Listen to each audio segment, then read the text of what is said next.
I think the treatment we've seen of Vinicius Junior has been absolutely disgraceful. It's 10, 11 games. It's not just this last weekend. It's been happening over the course of the last 2 seasons, and the response of the Spanish authorities has been completely inadequate. And it's actually been worse than inadequate because it's actually made the matter worse. The way Javier Tebas, who runs La Liga, has responded, trying to blame Vinicius and treating him as if he's the problem when actually he's the victim. It's really sort of going back 30 or 40 years.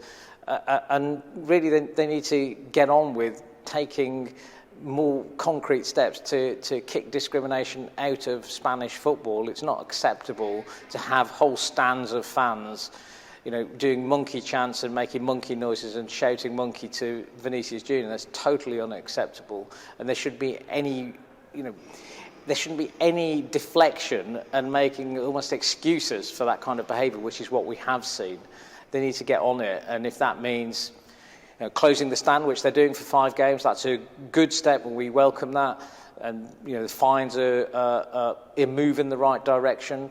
But if it doesn't stop, that should move to points deductions and further sanctions. Obviously, it's important to highlight that it's not just a Spanish problem. Is there a risk that something like that happens and ignore the fact that we have issues in the UK? Of course, we have issues in the UK. I think they're different issues. I think, by and large, particularly racist chanting, mass racist chanting at stadiums, we don't really see that so much in this country. It's very, very, very rare indeed. In fact, I can't remember the last time we saw it. It's probably 4 or 5 years ago. So it is very, very rare indeed. And the challenge in Spain is that it seems to be quite common, as we've seen with the experience of Vinicius Junior, and we've seen in other countries. That's not to say that we should be complacent. We do have challenges with some fan behaviour, homophobic chanting, misogynistic chanting. We're not there yet on that. That hasn't become socially unacceptable, and I think that's the challenge that we should be working on in terms of mass chanting.